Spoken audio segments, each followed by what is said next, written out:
menyelesaikan untuk tingkat nasional, sedangkan dalam proses untuk ke-6 metropolitan area.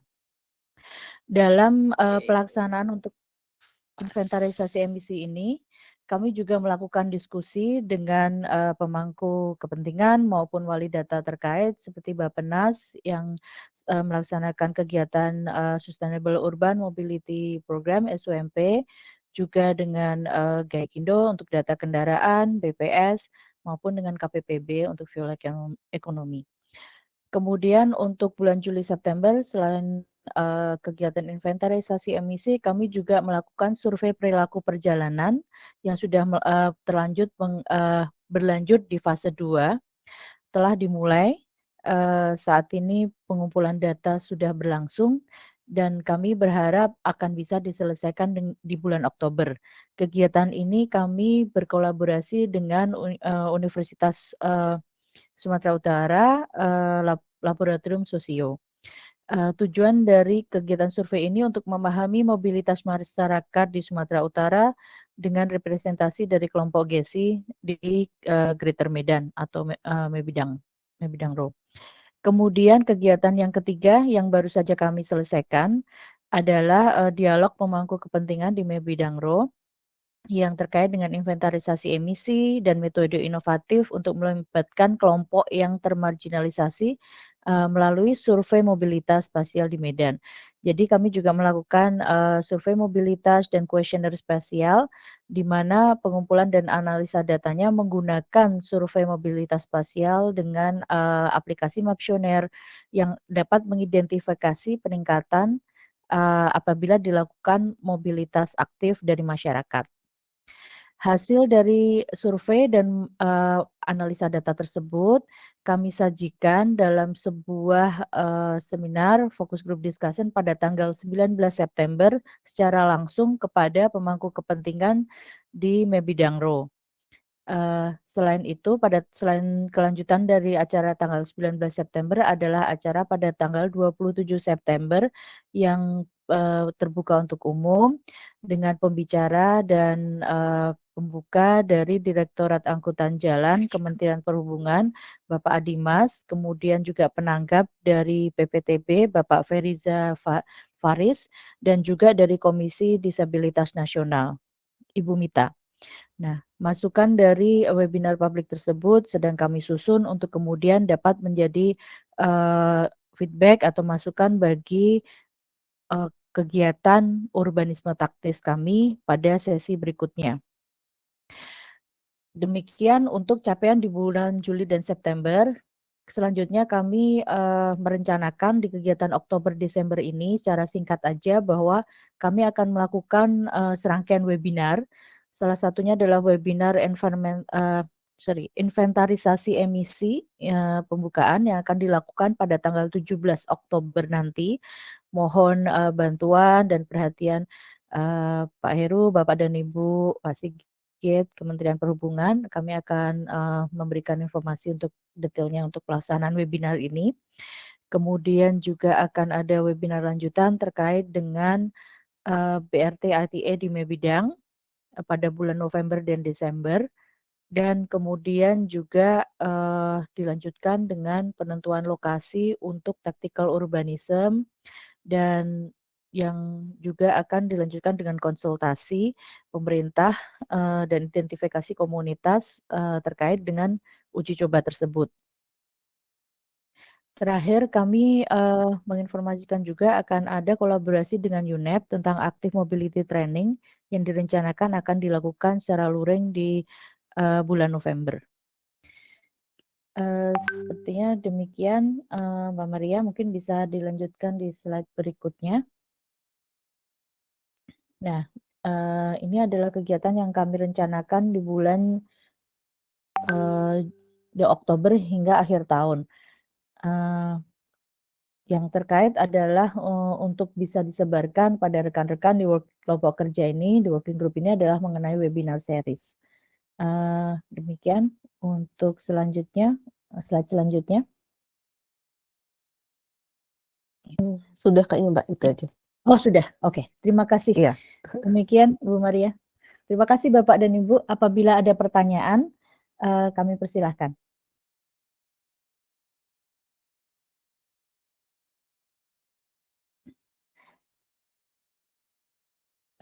Mungkin sekaligus ya, Pak Langsung Heru, atau silakan. gimana Mbak Reni yang untuk ini? Silakan.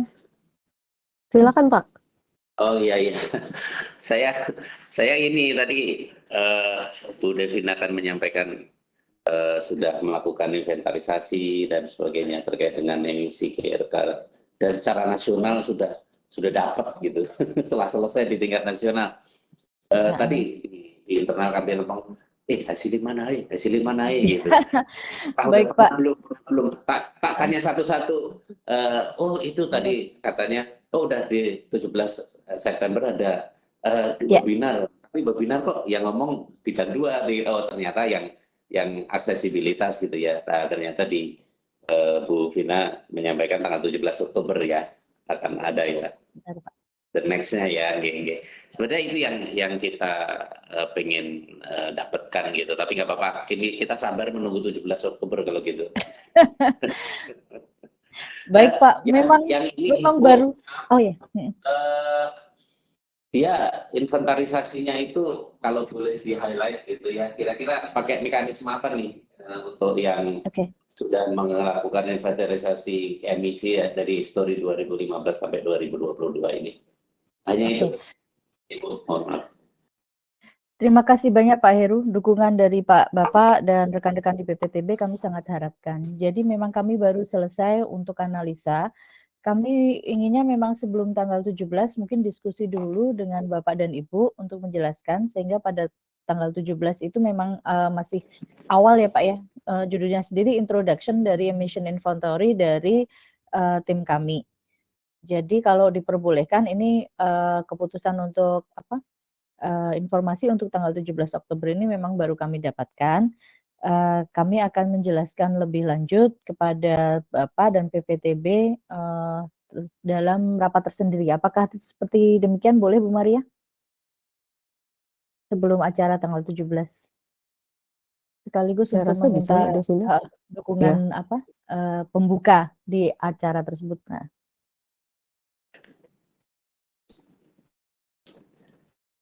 Ya, demikian Pak Heru. Mbak Devina, kalau saya boleh bertanya sedikit, kan di sini ada usulan kegiatan yang mengenai urbanisme taktis juga gitu. Apakah dan di awal kita sempat bicara mengenai mungkin ada inovasi yang lebih efektif gitu untuk bisa mendapatkan rekomendasi ini. Apakah ini nanti juga akan ada sesi terpisah gitu untuk bisa dipelajari lebih lanjut mengenai inovasi-inovasi yang diusulkan gitu. Dan pesertanya kalau bisa lebih luas. Jadi mungkin yang di luar bidang ro bisa mengikuti juga. Baik Ibu. Jadi pada webinar di tanggal 27 September tersebut, memang kami memberikan undangan pada rekan-rekan di Dinas Perhubungan di seluruh Indonesia.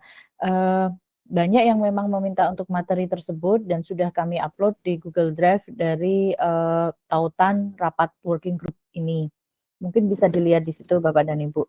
Nah, masukan dari Mbak Maria, apakah nanti ini kan memang masih diskusi untuk menerima masukan ya, Bu Maria. Nanti hasilnya ketika sudah penentuan lokasi, rasanya masukan Bu Maria sangat bagus untuk kemudian disampaikan kepada rekan-rekan di 6 kota lainnya.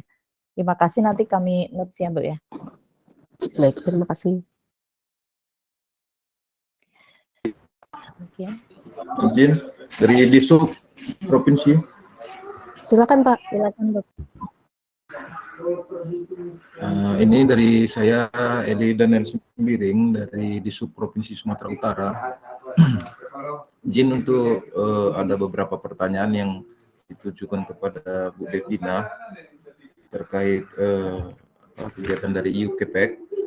Yang pertama, dalam melakukan pemetaan partisipasi melalui 3 metode, apa pendekatan apa yang membedakan antara tradisional dan lainnya, dan mengapa hal ini perlu dalam konteks transportasi inklusif? Yang kedua, bagaimana cara dari tim Ibu Devina untuk memastikan seluruh stakeholder yang terlibat dalam memperoleh manfaat, termasuk dengan kelompok yang rentan.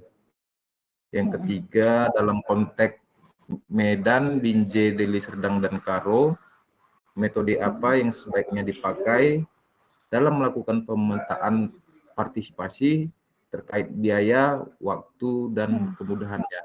Mungkin itu saja Bu Devina, terima kasih. Terima kasih Bapak dari Dinas Perhubungan Sumatera Utara. Bu Maria, kalau diperbolehkan dari tim kami yang terkait dengan kegiatan ini juga hadir, apakah boleh untuk menjawab? Silakan Mbak Devina. Ya, Kak Reni, apakah bisa? Siap Bu Devina, Silakan. monitor. Ya, terima kasih Bapak Eli dari Dishub Sumatera Utara. Terima kasih juga tadi Ibu Maria dan Bapak Heru juga atas masukan-masukannya. Jadi menjawab terkait dari perwakilan Dinas Perhubungan Sumatera Utara. Jadi kenapa kami menggunakan metode yang lebih inovatif seperti itu dibandingkan yang konvensional? Karena kami berharap dapat mengcapture atau mengidentifikasi sebenarnya problem utama dan dari problem utama yang dialami oleh kelompok rentan dan juga perempuan seperti apa yang masuk dalam kategori kelompok rentan tersebut. Nah, karena kami berasumsi bahwa terdapat beberapa difficulties ketika kita menggunakan metode konvensional, khususnya misalnya ada yang mempunyai kecenderungan untuk enggan menyampaikan pendapat atau enggan memberikan aspirasinya ketika kita menggunakan metode yang tradisional seperti itu. Jadi kami menggunakan beberapa inovasi dari penggunaan gambar, penggunaan peta, penggunaan survei online di map, di peta, dan juga offline. Nah, tadi mengingat terkait dengan mana yang mungkin bisa diadopsi dengan biaya yang cukup reasonable seperti itu, ini menyesuaikan juga dengan kebutuhan dari masing-masing. Kebetulan kemarin kami setelah selesai fokus group discussion juga diskusi dengan beberapa dinas perhubungan seperti itu ketika kegiatan informal gitu, ketertarikan dari masing-masing dinas perhubungan untuk mengadopsi. Nah, itu hal yang mungkin ketika ingin akan ditindaklanjut lebih lanjut, mungkin diskusi yang lebih sesuai dengan kebutuhan itu akan lebih efektif seperti itu, Bapak. Terima kasih banyak.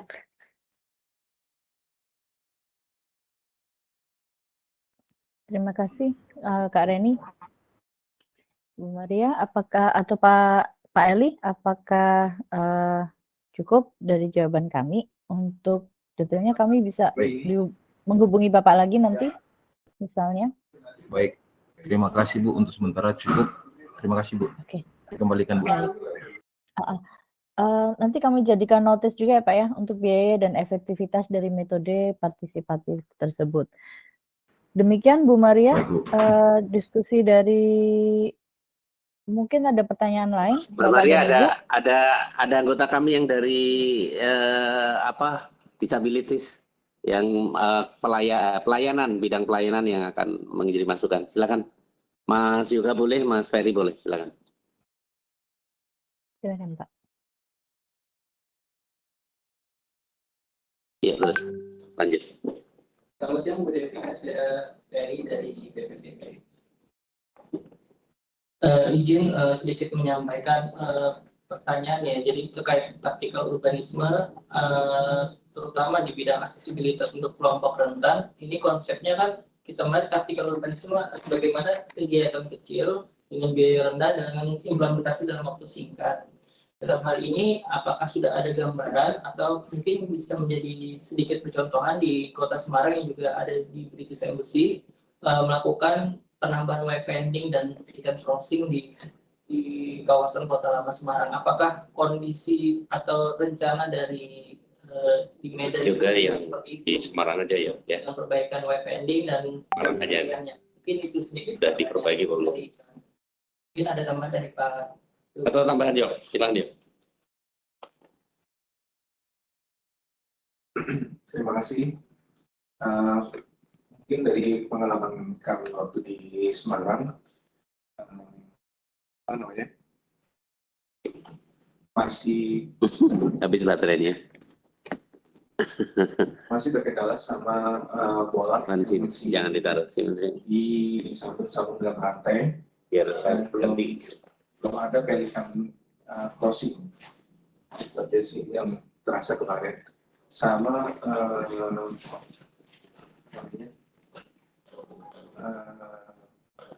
masih sedikit area yang di cover waktu itu. Mungkin idealnya dari pengalaman di Semarang itu bisa diterapkan best practice yang mana yang bisa segera digunakan, jadi menghemat apa namanya trial awal. Terima kasih. Jadi prinsipnya Bu Dev sama Mbak Reni, apakah pelaksanaan nanti yang oleh Universitas York ini apakah sama atau apakah berbeda taktik, mekanisme sama prosedurnya dengan yang dilakukan di Arup gitu ya? Ya, terima kasih Pak Heru. Kak Reni mau langsung dijawab atau saya dulu? Devina, silakan Ibu Devina dulu kalau.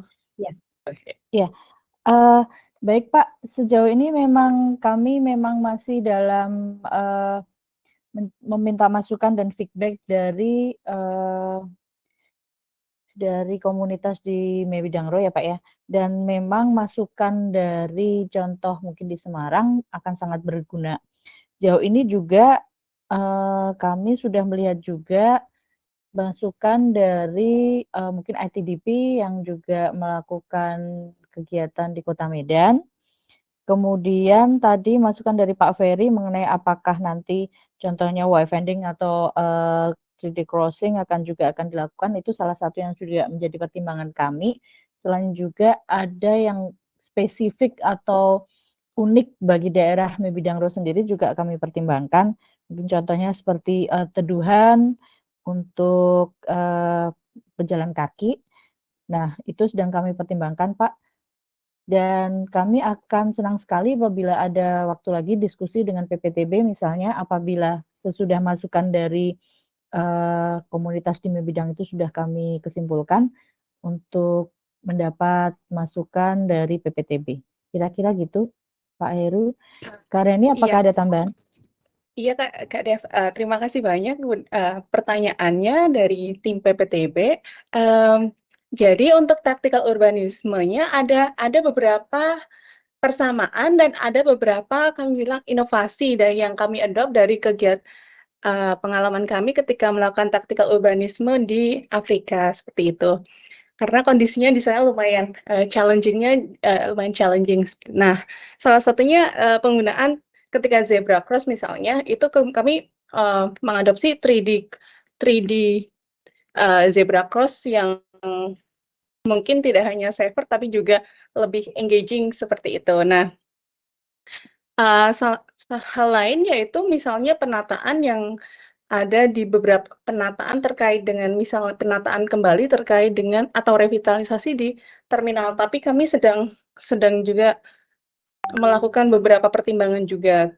Nah, terima kasih banyak masukan-masukan dari Bapak Ibu semuanya, itu sangat berharga untuk langkah selanjutnya untuk progres dari kami. Nanti tentunya kami juga berharap juga ada diskusi dengan PI lain mungkin supaya ketika kita melakukan sesuatu harapannya nanti ke depan seperti yang disampaikan Pak Heru, apa sih yang bisa kita scale up gitu untuk yang lebih luas lagi gitu.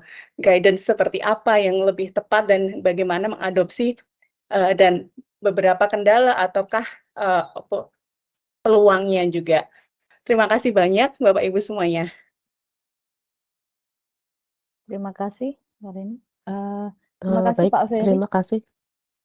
Mungkin untuk selanjutnya kita bergerak ke kegiatan yang lain dulu. Jika memang nanti dibutuhkan ada diskusi-diskusi terpisah untuk lebih detailnya di setiap working group. Sekali lagi dipersilahkan secara terbuka. Jadi diskusi dengan working group itu tidak hanya terbatas pada pertemuan pada rapat koordinasi 3 bulanan kita, tapi juga bisa direncanakan masing-masing untuk setiap kegiatan. Untuk yang berikutnya saya serahkan pada rekan-rekan di WRI. Terima kasih Mbak Reni, selamat pagi Pak Heru, Pak Dodi. Izin Pak, ingin menyampaikan. Mas Freddy, silakan Mas Freddy. Biasanya duduk di sini Ya. Mas Freddy. Apa? Iya Pak, Iya, iya. izin Pak, ini dari rumah. Ya, ingin menyampaikan update sedikit tentang apa yang sudah dikerjakan, kolaborasi dengan PPTB, kolaborasi dengan pemerintah daerah, dan hal-hal lain yang menjadi highlight dari pekerjaan di 2 kota metropolitan ini sepanjang bulan Juli dan sampai bulan September. Yang pertama tentu saja kembali terima kasih banyak untuk dukungan dan support dari Pak Heru dan jajaran di PPTB, teman-teman dari Dirjen Transportasi Darat, Perhubungan Darat, dari Dirjen Kereta Api yang terus mengawal dan mendukung untuk bersama-sama mengembangkan sistem penghitungan dan monitoring emisi transportasi darat. Dan kita sudah melampaui beberapa milestone yang sempat disampaikan di awal, yaitu menyepakati kategorisasi kendaraan, penentuan parameter emisi, dan seterusnya. Kita sekarang bergerak untuk lebih jauh lagi memastikan penguasaan keterampilan penghitungan ini dalam bentuk yang diwujudkan dalam bentuk tool yang mudah dan ramah untuk digunakan oleh teman-teman di lingkungan Kementerian Perhubungan. Lalu yang selanjutnya itu terkait dengan upaya untuk showcasing, menunjukkan seperti apa koridor jalan yang tangguh bencana iklim. Ini kita berkolaborasi dengan teman-teman ARUP di Kota Makassar. Kita sudah lakukan serangkaian proses yang berkulminasi ini di ujungnya itu adalah diseminasi desain. Jadi untuk sampai ke desain kita sudah melakukan beberapa kali diskusi, konsultasi, menentukan apa saja tantangan yang dihadapi, menentukan lokasi, sampai menentukan segmennya, bertemu dengan berbagai dinas teknis termasuk dengan Pak Wali Kota sendiri. Dan selanjutnya pada saat disampaikan terkait dengan desainnya, ini juga kami mendapatkan banyak sekali support. Syukur alhamdulillah dari pemerintah Kota Makassar berkeinginan untuk mengadopsi ya, sedapat mungkin ini bisa diadopsi desainnya ke dalam program-program di kota. Nah, mereka dalam diskusi kami itu sempat mengidentifikasi apa saja program-program yang ada di sekitar segmen jalan yang kami desain yang bisa berkolaborasi dengan visi dari desain yang dibuat di Kota Makassar ini. Lalu terkait dengan studi untuk mengukur resiliensi kota, dan Kota Makassar dan Kota Surabaya dilakukan secara serentak, dan kegiatan ini sudah hampir memasuki tahap akhirnya, dan dalam beberapa minggu ke depan, mungkin insya Allah dalam antara tanggal 16 sampai tanggal 18 Oktober, izin Pak Heru, Pak Dodi, kami akan mengirimkan undangan untuk bersama-sama kita menghadiri peluncuran hasil studi dari UKRA ini, dan harapannya rekomendasi dari masukan rekomendasi yang ditemukan, yang diusulkan dalam studi UKRA ini bisa diterima dan diadopsi oleh pemerintah kota dan pemerintah provinsi.